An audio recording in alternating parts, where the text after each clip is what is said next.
përvoja jonë me vërtet na ka bërë që të kemi një farë njohurie që të dim si të trajtojmë, qoftë ato plagë që janë krijuar tek fëmijë të vegjël, që ju ka rënë ujë i valuar, kafe, vaj e kështu me radhë, qoftë edhe tek të rriturit që janë aksidentuar nga motori dhe ajo marmita e motorit ka djegur për shembull pjesë lëkure tek zona e këmbëve ose kofshëve e kështu me radhë, qoftë djegje nga avulli ose edhe djegje të tjera.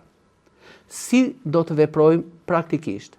Në rastin e parë, sa kemi hequr, pra mbahet zona e djegur me ujë të ftohtë afërsisht 10 deri në 20 minuta. Kjo bëhet për të frenuar procesin e shkatërimit të qelizave. Menjëherë pasaj, mund të vendosim mbi plag një xhel nga aloe vera. Pra, kjo mas xheli, ujë bimor i lidhur, hidraton zonën e djegur, pra ai ujë që është larguar, kjo e ndihmon që të na zëvendësohet, përshpejton rigjenerimin dhe njëkohësisht është një antiinflamator i mirë. Copat me gjethet aloe verës, të cilat qahen në mes dhe aplikohen mbi lëkurë, mund të bëhen 2 deri në 3 herë në ditë. Pas kësaj, është hapi tjetër, i cili është shumë i rëndësishëm. Marrim një tenxhere dhe hedhim në këtë 2.5 deri në 3 litra ujë. Shtojmë një pako me lëvore mimoze, që ka afërsisht 40 deri në 50 gram. Marrim tjetër, një pako me lëvore në vidit. Edhe kjo afërsisht 20-50 gram dhe i bëjmë që të ziejnë 10-15 minuta. Do të vëmë re se çaji në këtë moment kalon nga një ngjyrë çaje lehtë, ajo bëhet një ngjyrë e kuqurremtë dhe çaji sikur trashet, tamam si një sherbet i trashur. Ndërkohë, shtojmë edhe një pako kamomil 30-40 gram dhe lëm të vlojë edhe kamomili si një antiseptik 2 deri në 3 minuta. E marrim çajin e trashur, e kullojmë dhe nëse kemi ndonjë pajisje spërkatëse kështu, na bën shumë mirë pasi spërkatim lëkurën e djegur 2 deri në 3 herë, ose e lagim një nap tek çaji dhe vendosim napën e lagur mbi zonën e djegur. E lëm afërsisht 2-3 minuta, e lagim përsëri napën e vendosim. Këtë e përsërisim 3 deri në 4 herë pas ndërrimit të napës. Pra, bëhet lagja e zonës, në fillim e lyejmë me aloe verën, mbas kësaj lagim zonën e djegur me çajin bimor që kemi përgatitur dhe mandej mund të veprojmë në këtë mënyrë. Atëherë, marrim kremin e djegjes, i cili është një produkt 100% natyral. E çfarë ka në brendësi të kësaj? Atëherë, vaji i vezës, që edhe ju mund ta përgatisni në shtëpitë tuaja, duke i marrë të verdhat e vezës, duke i hedhur në tigan dhe i kaurdisin, derisa ato sikur do të karbonizohen dhe do të na nxjerrin një vaj. Këtë vajin e marrim e shtrydhi mirë, e kullojmë, marrim pak lanolin nga leshi i deles, lyrën e leshit të deles, sikur e mbledhim me pak vaj ulliri, dhe në këto përbërës mund të shtojmë edhe guackën e vezës të shtypur mirë. Mandej i shtojmë pak dyllblete dhe ky është kremi. Atëherë, fillojmë që t'i lyejmë këto pjesë. Çfarë do të vëmë re?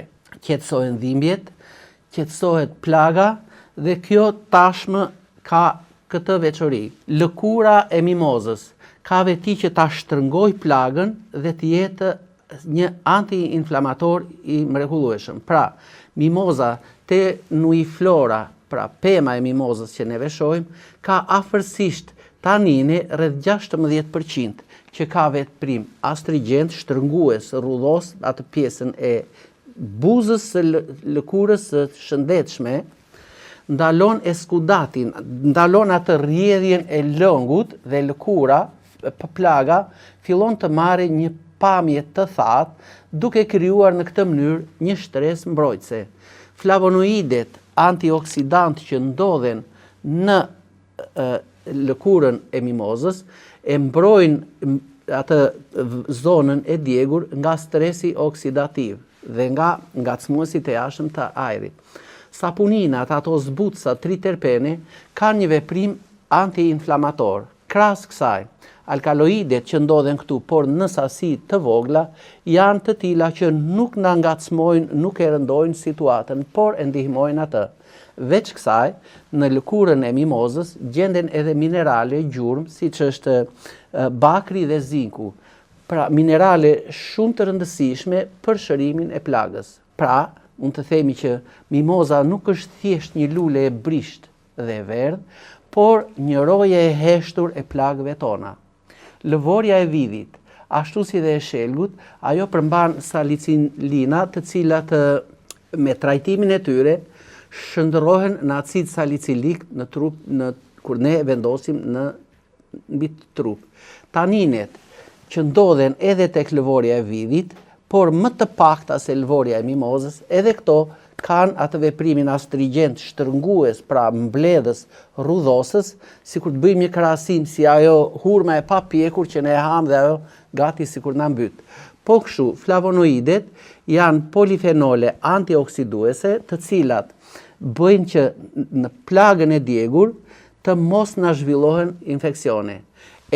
I shtuar edhe me kamomilin, që jo vetëm kamazuleni i kamomilit na jep këto efektet e mbrojtjes së plagës dhe të rigjenerimit, por mund të themi që të treja së bashku, pra këto bimët, së bashku edhe me kremin, në sinergji me njëra tjetrën, shtojnë atë, si thuash, shtojnë atë efektin veprues dhe rigjenerues. Pra, secila nga këto bimë që ka personalitetin e saj terapeutik, na bën që të stimulojnë fibroblastet, të rrisin prodhimin e kolagjenit, të përshpejtojnë epitelizimin dhe pak e nga pak të mbyllin në mënyrë të shpejt plagët.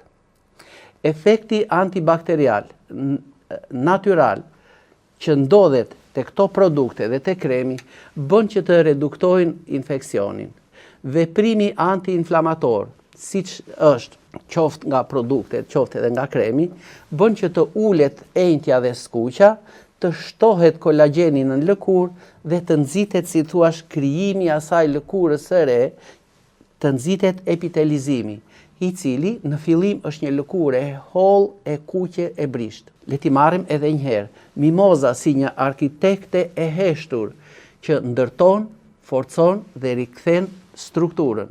Lëkura e kësaj peme që ka këto mikroelement kaq të fuqishëm, rigjenerues, një kujtesë, edhe pas djegjes trupi ka aftësinë të rilind. Çfarë kemi mësuar nga historia dhe çfarë kemi arritur ne?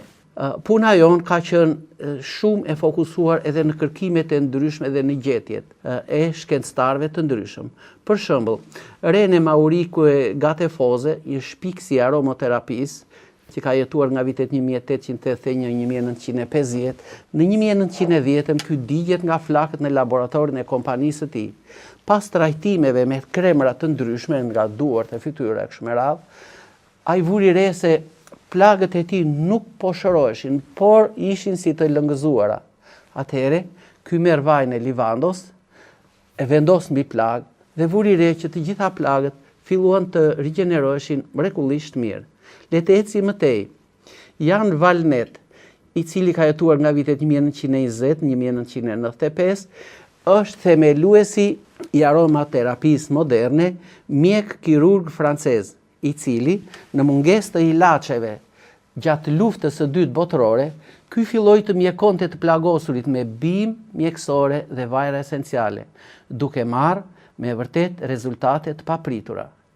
Rezultatet e mjekëve në Kosovë gjatë luftës ku nuk kishte ilaçe kështu që u trajtuan njerëzit me bimë, unë edhe nga kontaktet me shumë mjek, ata më thanë se neve kishim rezultate gjatë trajtimit të pacientëve të ndryshëm.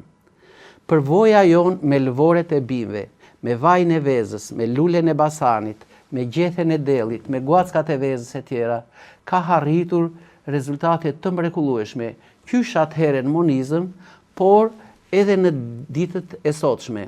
Uji i nxehtë që djeg lëkurën edhe tek fëmijët e vegjël ka arritur që këto plagë të shkaktuara në fytyrë, në trup e kështu me radhë, duke filluar që nga fëmijët 6-7 muajsh, 1 vjeç të djegur pa dashje për shembull me kafe, ne kemi arritur që të marrim rezultate të mrekullueshme duke mos lënë asnjë shenjë mbi lëkurë.